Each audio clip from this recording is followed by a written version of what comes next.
G. Marshall. Welcome to the sound of suspense, to the fear you can hear. A psychiatrist once said that the human brain is like a spider's web. Together, all the strands are strong, but taken one by one, each can easily be broken and the web destroyed. There are countless cases of human brains broken and smashed in just this way, step by step, strand by strand.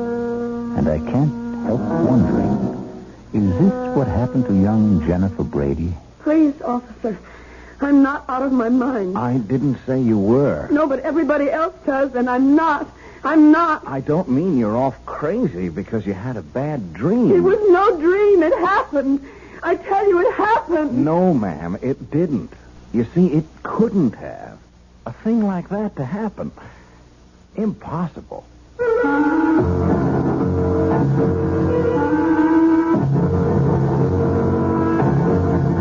Our mystery drama, Honeymoon with Death, was written especially for the Radio Mystery Theater by George Lothar and stars Lois Nettleton. It is sponsored in part by Anheuser-Busch Incorporated, Brewers of Budweiser, and by the Kellogg Company, makers of Kellogg's Special K cereal. I'll be back shortly with Act One.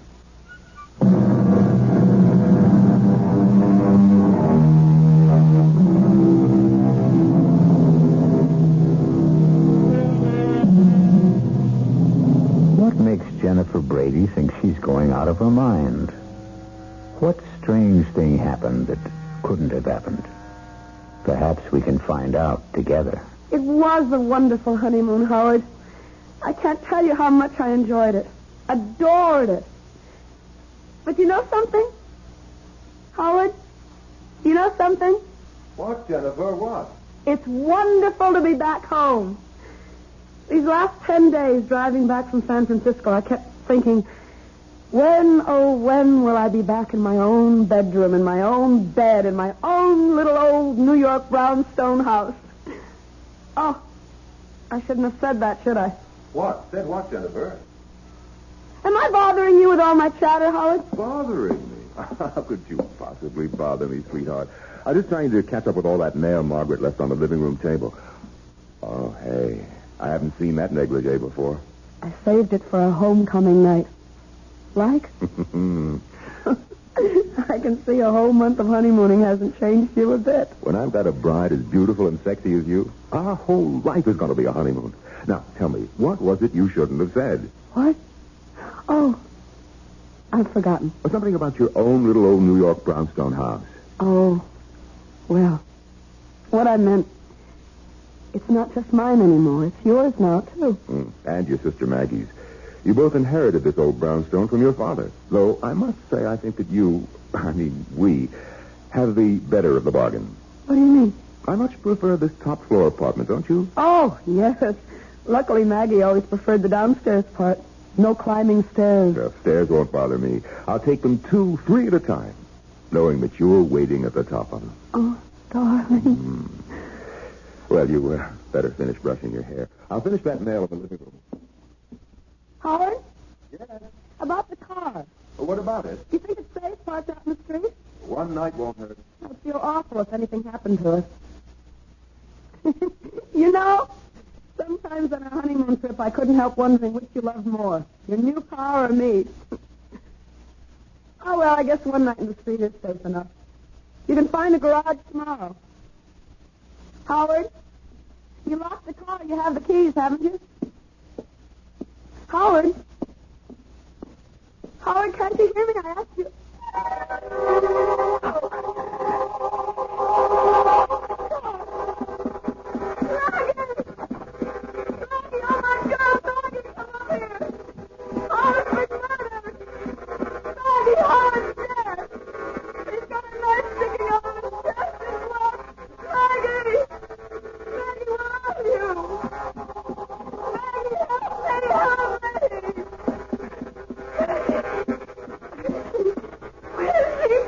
What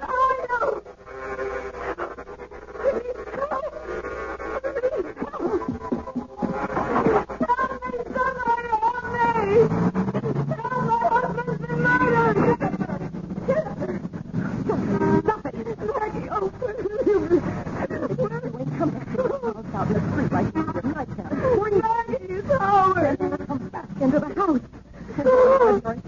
No, Howard.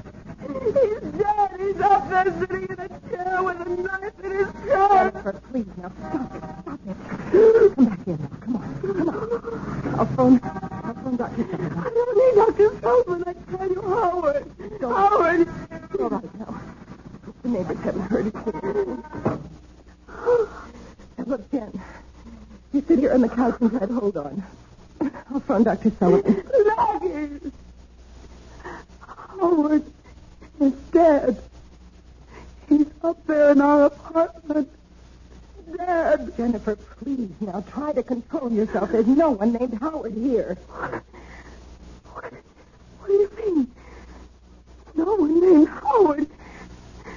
You know Howard Lansing, my husband, the man I've been on a honeymoon with for a whole month and home just a few hours ago. Stop looking at me like that. All right. Now, look, Jennifer, I'll tell you what I'm going to do. I'll go upstairs, and I'll see if anybody's there. Howard's there. All right.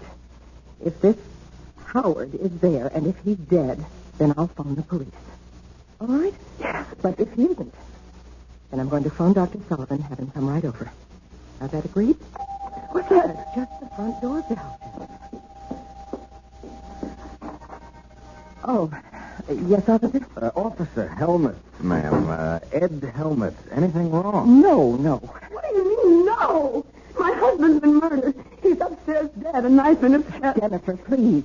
Officer, there is no one upstairs, dead or alive. Well, then what was all the screaming about? I'm walking the beat just up at the corner, and I hear all this screaming. It's nothing. Believe me, it's nothing. Officer, will you do me a favor? Oh, sure, if I can.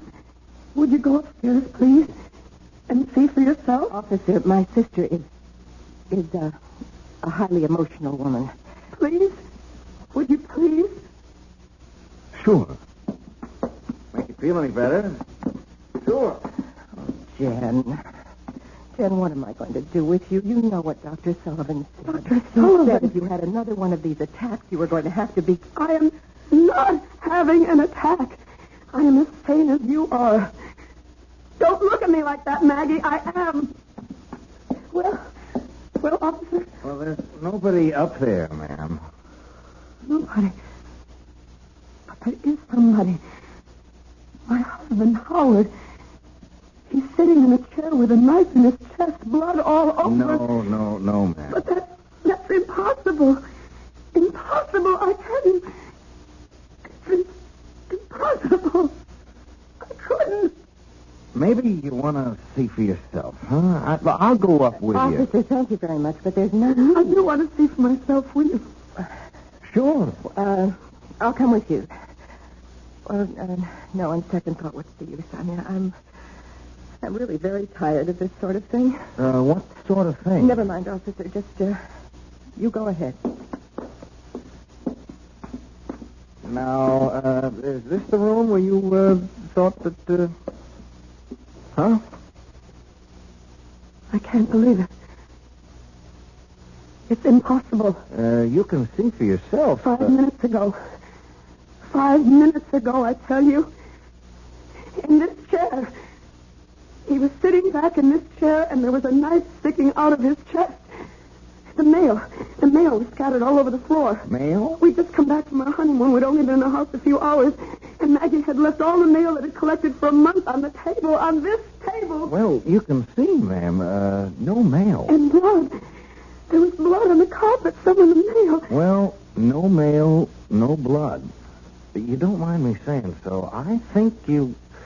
Well, maybe you had a dream, a nightmare, huh? Please. I'm not out of my mind. I didn't say you were. No, but everybody else does, and I'm not.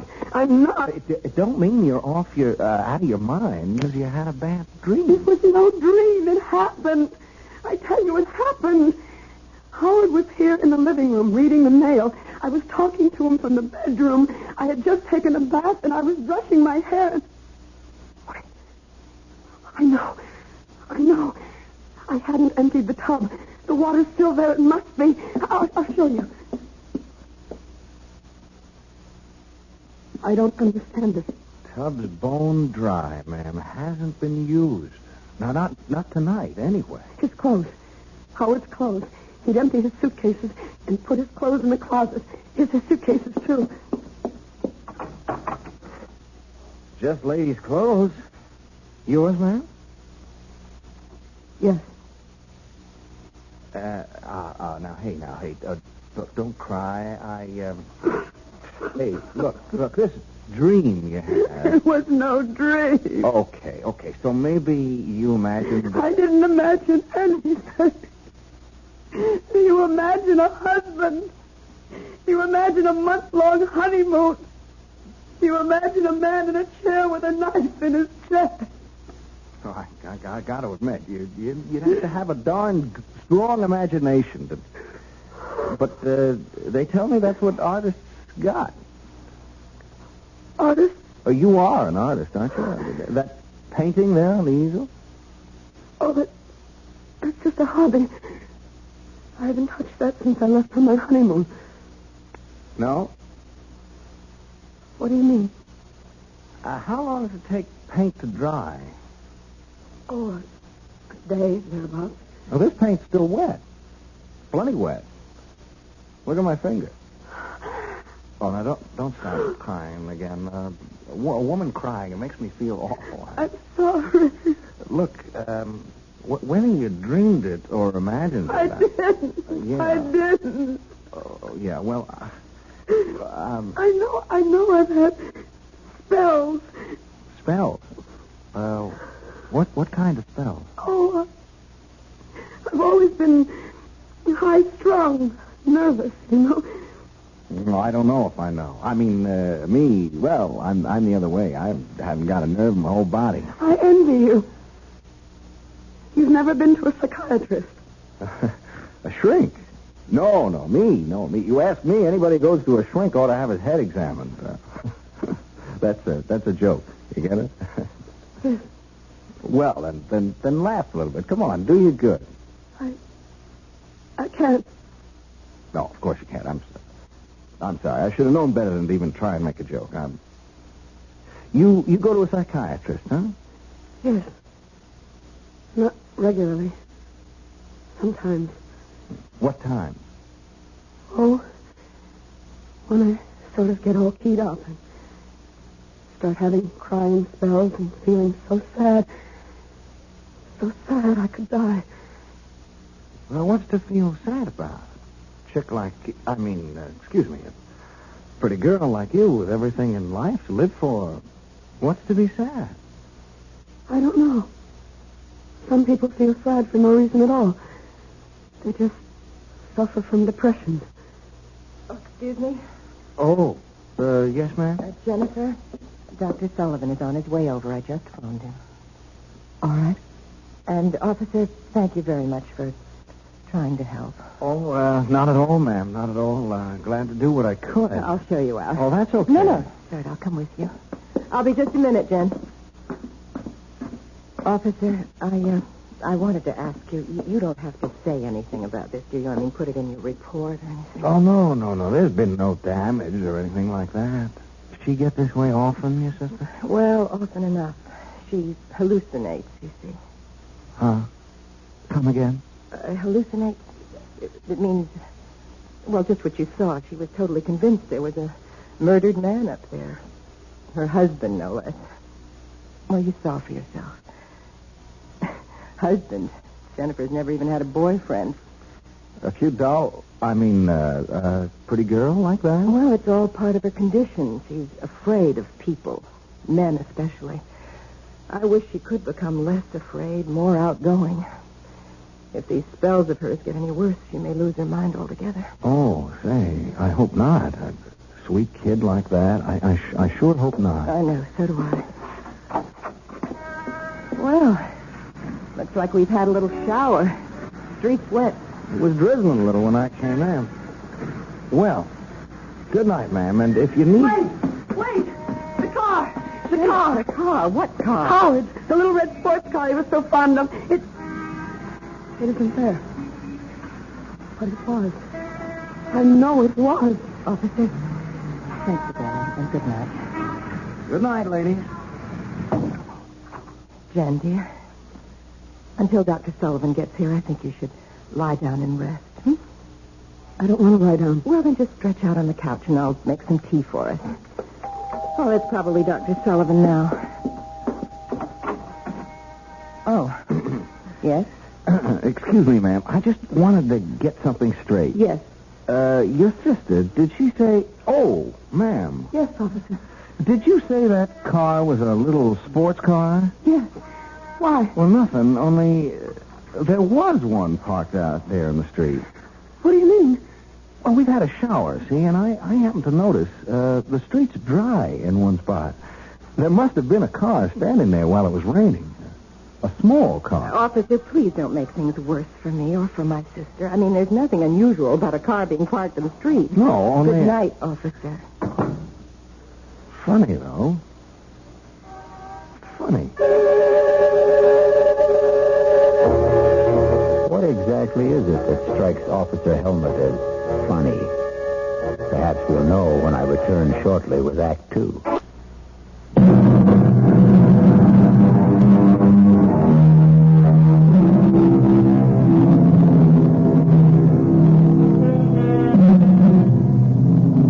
Has a horrible murder been done? Or is Jennifer Brady losing her mind? Did she find the body of her husband, Howard Lansing, seated in the living room with a knife in his chest? Or did she imagine the frightful scene? Is she married? Was there a honeymoon? Oh, here's young patrolman Ed Helmut at the front door of the brownstone house where Jennifer and her sister Maggie live. And it's the following morning.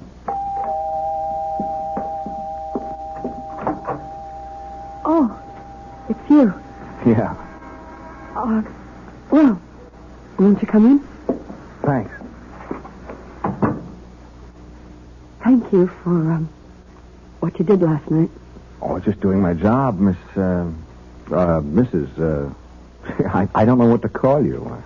I don't know what to call myself. I don't know if I'm Mrs. Howard Lansing or Miss Jennifer Brady. Not after last night. Well, suppose I just call you Jennifer. You can call me Ed. Ed Helmut. What are you doing here? Well, I'm off duty, see. I'm on the 4 to midnight beat, and I just thought I'd drop around and see how you were doing. Oh, well, I'm all right. You mind if I ask you a couple of questions, Jennifer? No. It's your job, isn't it? Well, yes and no. In fact, being off duty now, I'm kind of asking these questions on my own. You know what I mean? I don't. Not really. Well, I tell you, that car of your husband's... If I didn't just imagine a husband. Yeah, well, if you didn't, that car of his, that little red sports car you mentioned, well... There was a car parked out front last night, and it was a little sports car. If it wasn't there when you left... Well, the space it left. It rained, remember, while the car was standing at the curb? Oh, yes. So at least you were right about there being a car. I mean, you didn't dream that up. It could have been anyone's car, as Maggie said. Oh, that's for sure. Still, though, it could have been a car belonging to a guy named Howard Lansing. Couldn't it? Why are you doing this? Come again? Well, you know that I'm not well. That all my life I've had nervous problems. Oh, I can't believe it, but I must have dreamed it all up. Howard Lansing, marrying him, going on a honeymoon across country and back, coming home last night, finding him murdered. I must have imagined it all. Maggie says I did. Dr. Sullivan says I did. So why are you... You know something? I don't know. Maybe it's because, well, what? I kind of like you, and, me, I didn't get much sleep either last night, thinking about this whole thing, thinking about you, and, I'm kind of wishing I could straighten things out for you. That's very sweet of you, officer. But... Call me Ed. Ed? It's sweet of you. But you're wasting your time. I'm mentally... Oh, come on now. Don't cry. You had a bad dream, that's all. A nightmare. Oh, it was more than that. Much more than that. When you dream something, you wake up and you know it was a dream. I'm still living it. I remember the ceremony. The hotels we stayed at. The things we did. Even Howard constantly fussing with his new car. Yeah, there's that car again. What do you mean, fussing with it? Oh, just that he was always polishing it, checking this and that. Fussing, that's all. And you remember all about the ceremony and the hotels and like that? It's all as vivid as if it had actually happened. Tell me about the wedding. Who married you? Nobody married me, Ed. I imagined... Okay. So where did you imagine you got married? A little town in Jersey. By a justice of the peace. What little town? What JP? I don't know. It was night, and we just pulled off the Garden State Parkway. Howard had said he knew a place, a justice of the peace. Okay. What about hotels? Well, I remember we stayed at the Ambassador in Chicago and the Statler in St. Louis, the Beverly in Los Angeles. And... Oh, that you, Maggie? Yes, Jen. Connie called. Well, Oh. Hello, Miss Brady. Aren't you the policeman who was here last night? Yeah, that's right. You're wondering what I'm doing here now, huh? Well, yes, I am. I just dropped in to see how Jen was doing, that's all. Jen? Excuse me, Miss Brady. I was never much for being formal. Yes, obviously. Have you been here long? No, 10 minutes or so. Well, I don't mean to hurry you, officer, but Jennifer and I have an appointment in 1 hour with her psychiatrist, Dr. Sullivan. Say, would that be Dr. Martin Sullivan on Park Avenue? No, Dr. Arnold Sullivan on East 82nd. Oh. You seem terribly interested in Jennifer's psychiatrist. Me? Oh, no. I just ask a lot of questions. I trained myself. You trained yourself? You're going to laugh. I know you're going to laugh, but would you believe I want to be a detective someday? Of course I believe it. Why shouldn't I? Ask my sergeant. He thinks I'm something else wanting to be a detective. Laughs himself silly. Well, I certainly wouldn't laugh. I think it's commendable. You think I could make a detective? Of course you could. Well, say, that's a real shot in the arm. I mean, someone like you thinking that someone like me, just a cop and new on the force. As I said, officer, I don't like to hurry you, but I'm going, Miss Brady. Going right now. Nice seeing you again, Jen. I'll show you out. Oh, that's okay. Some detective I'd make if I couldn't find the front door. Why, Jennifer, would you answer that, please? Of course. Oh, my God. Jennifer? What is it? Help me. Oh, my God, Maggie. Ed, help me. What? He's there. At the front door, he's there. Howard. Oh, I'm sorry. Is something... What's all the trouble? You're dead. Murdered. What? Last night after we got home from our honeymoon, I found you in your chair, stabbed to death. Last night, honey, Maggie, what is this? Jen's having another one of her spells, Howard, that's all. Oh, I see. What do you mean, you see? You see what? What, just... Excuse me, who are you? My name is Ed Helmut, Officer Ed Helmut. I'm a cop. A cop? Howard, I'll explain later what went on here last night. I don't understand this. I don't understand it. You're talking to Howard as if nothing had happened. Jennifer, nothing did. He exists. He's standing right here. He exists. And last night you acted as if you'd never heard of him. As if there was no such person as Howard Lansing. I don't remember. You did. Jennifer, stop it. Now, stop it. Control yourself. Officer, you were leaving. There's some questions I'd better get the answers to Officer, first. this is a private matter. It's a family affair. Well, now that depends on how you look at it. Are you Howard Lansing? Of course I'm Howard Lansing. Why do you ask such a question? Howard, Jen had one of her mental lapses last night. She imagined that you and she were married. We were. And that you'd just come back from your honeymoon. Oh, good Lord. And then during this hallucination, she thought she had found you with a knife in your chest, dead. Oh, no, poor little Jenny. She ran screaming into the street. Luckily, I got her back into the house before she caused a disturbance, although this officer did hear the screams and came to investigate. Well, did you call Dr. Sullivan? Of course I did. He came over, but there wasn't much he could do except order some new sleeping pills. We're seeing him in his office at 11 this morning. Just one more question, Mr. Lansing. Yes? Just where do you fit in here? I mean, who are you? To the family, I mean. I'm Miss Brady's fiancée, Margaret, not Jennifer. Oh. I see. No, I'm afraid you don't see. Not all of it. Look, since we've gone this far, you might as well know the rest of it. Jennifer has always had a thing for Howard. She's not jealous that he's going to marry me and not her. Don't think that. But the whole situation has been a severe strain on her, a very severe strain. Almost certainly that's why her hallucination last night took the form that it did, thinking she'd been married to me and all the rest of it. Yeah, that makes sense. Well, I'll be on my way. Hey, now, you take it easy, huh? And me, if it's okay with you, I'm going to be in touch. I'll see my way out. Hey, Mr. Lansing, you have got a little red sports car. Well, yes, that's it, parked at the curb. Why? Well, Jen, Miss Brady, she seemed to make a big thing out of it. On the honeymoon that didn't happen, I mean. Big thing?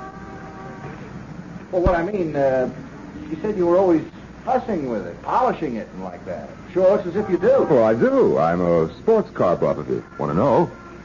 I wish I could own a car like that. But on a cop salary, you had it long?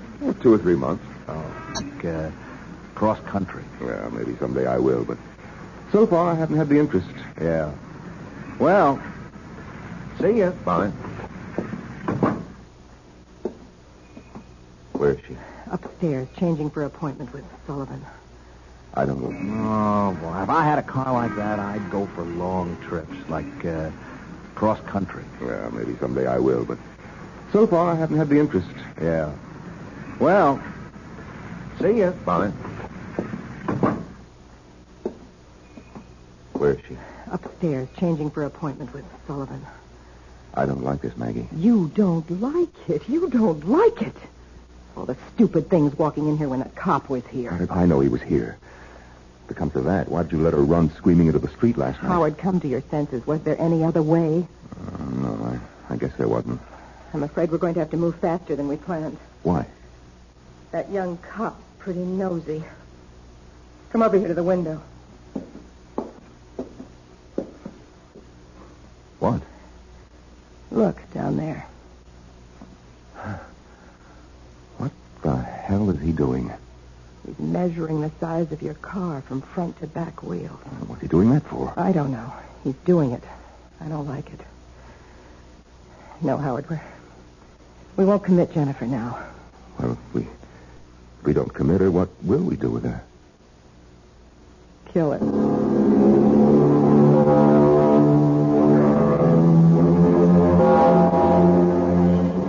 Clearly, Maggie and Howard faked his murder. But how could they have managed it? And how will they kill Jennifer? We'll return shortly with Act 3.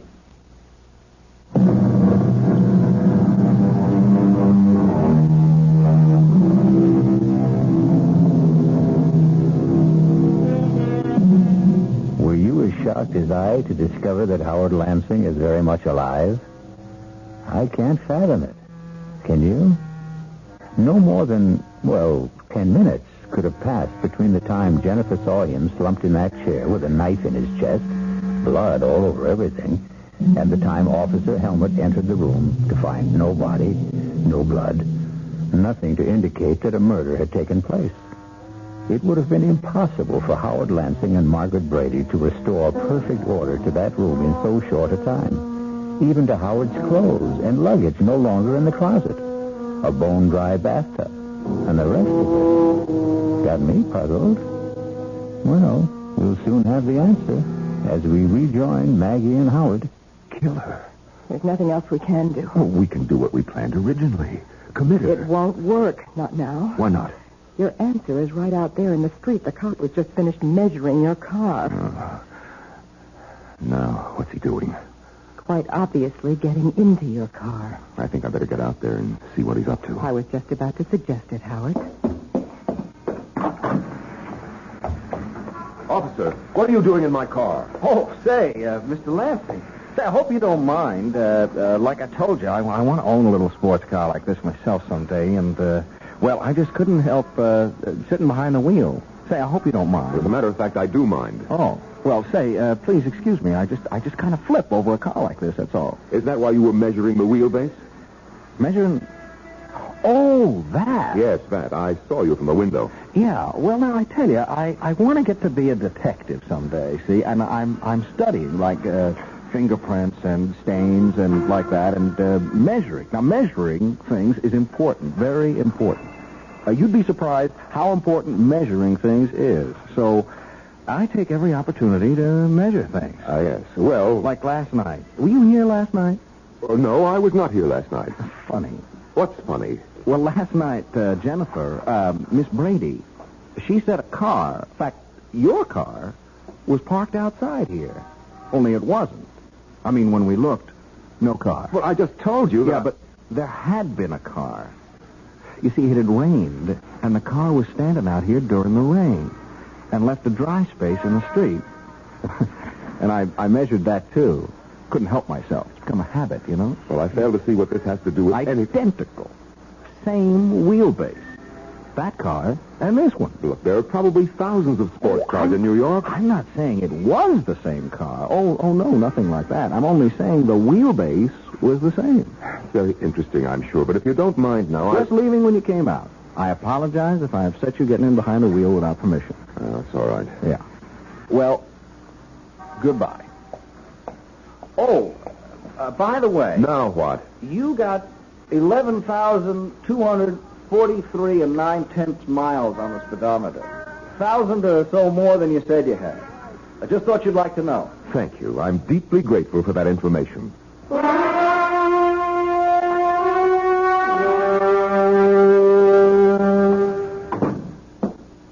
He is up to something, Maggie. What else is new? He checked the mileage on the car. What of it? Over 11,000 miles. I could easily have driven from here to L.A. and back, which I did. Mileage shows only how far a car went, not where. I'm not worried about your car. I'm worried about him nosing around. The quicker we kill Jennifer, the better. Now, look, I didn't bargain for anything like murder. Neither did I, but that's the way it is. How will you do it? How will we do it? Sleeping pills. An overdose. That's the simplest. When? Oh, tonight. Why wait? Oh, Jennifer. Oh, ready for our appointment with Dr. Sullivan, I see. Yes. I'll just get my coat. Howard, Yes, Jennifer. I'm sorry if I've caused you any trouble. Oh, now... I'm losing my mind, Howard. I must be. Marrying you, our honeymoon trip across the country, returning last night, finding you dead. It was all so real. So real. And yet it wasn't. It never happened. Oh, Howard, I just can't go on like this much longer. You won't, Jennifer. Believe me, you won't.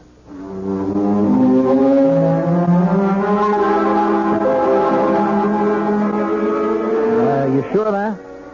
Did you check all marriage license applications? And there's no Howard Lansing and Jennifer Brady, huh? For you at Beverly Hotel, Los Angeles. Right there. Okay, sorry I troubled you. Thanks. Hello? Yeah. Yeah, how far back did you check your guest register? And there's no Mr. and Mrs. Howard Lansing. Hey, Ed, another one. The ambassador of Chicago. You going on a trip or something, Ed? Thanks. Officer Ed Helmut here. Yeah, I think I can tell you what you're going to tell me before you tell me. No record of a Mr. and Mrs. Howard Lansing. Yeah. Well, thanks. There's gotta be a clue. There's gotta be.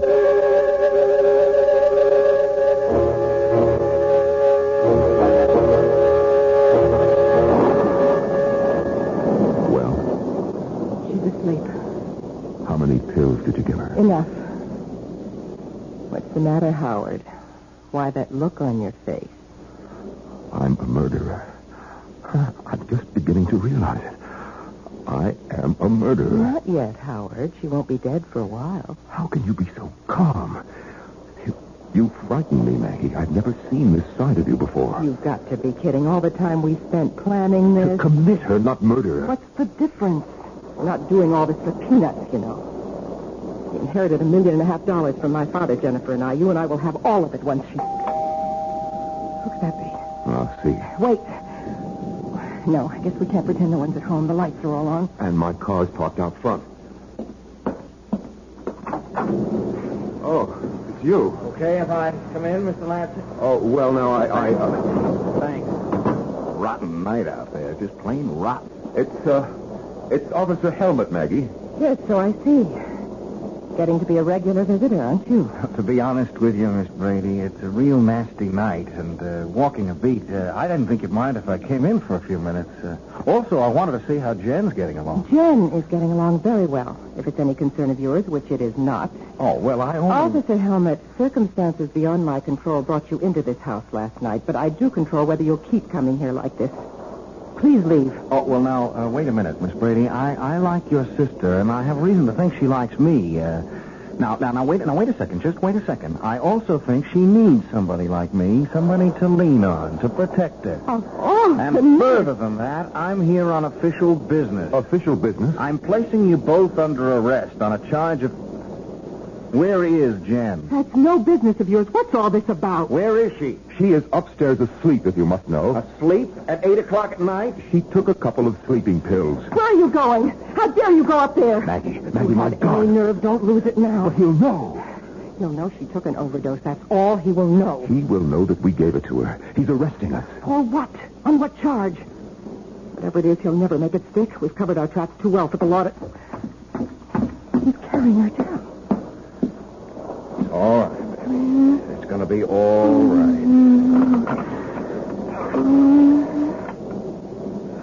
Operator, this is Officer Ed Helmet. I want an ambulance sent to 127 Brockhurst, and fast. An ambulance? Why an ambulance? An overdose of sleeping pills.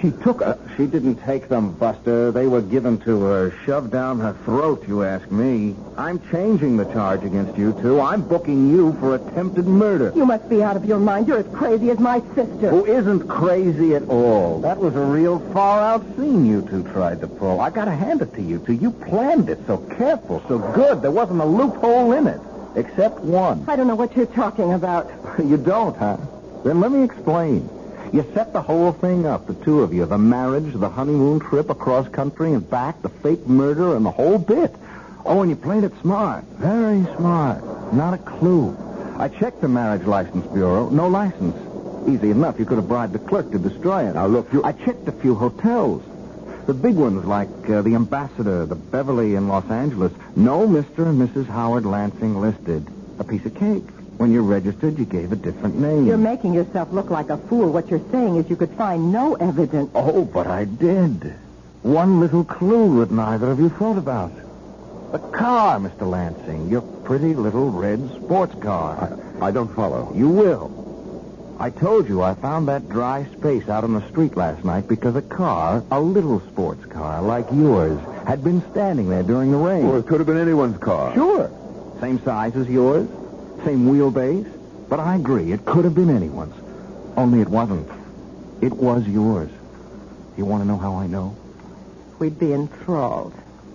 I know because last night, that car wasn't parked outside this house, but the one next door.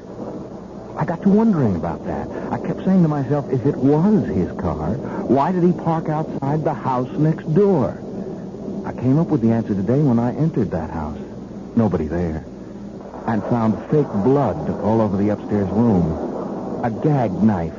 The kind you attach so it looks like you're stabbed. Even your clothes. and your luggage in the closet. Mr. Lansing. Oh, God.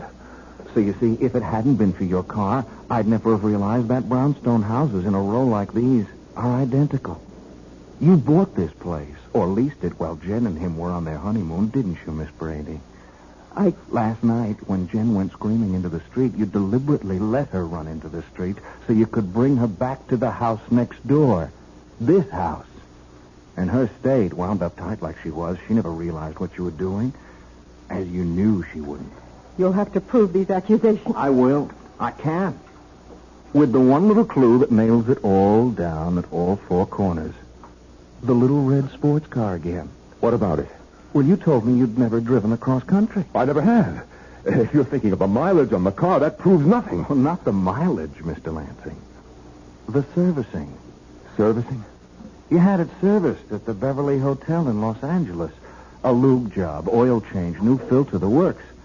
And like they do at all service stations, they slapped a little sticker on the door jamb. That little sticker that carries the name and address of the service station. That little sticker that practically nobody ever notices. Anyhow, you didn't. And it says, Beverly Hotel Service Station, Los Angeles, California. Date and all.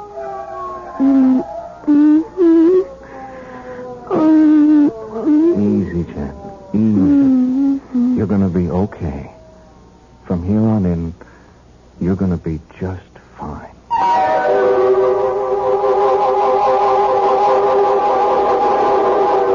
Must have been a costly business, buying or leasing that identical brownstone house and furnishing it exactly like the one next door.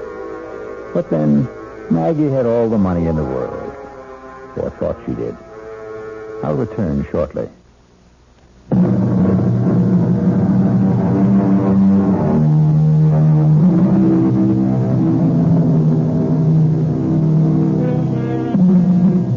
Yes, like a spider's web, so strong and yet so weak, the human brain can be broken. But happily, again, like the spider's web, it can be repaired, as good as new. Our cast included Lois Nettleton, Tony Roberts, Terry Keane, and Norman Rose. The entire production was under the direction of Himan Brown. This is E.G. Marshall inviting you to return to our Mystery Theater for another adventure in the macabre. Until next time, pleasant dreams.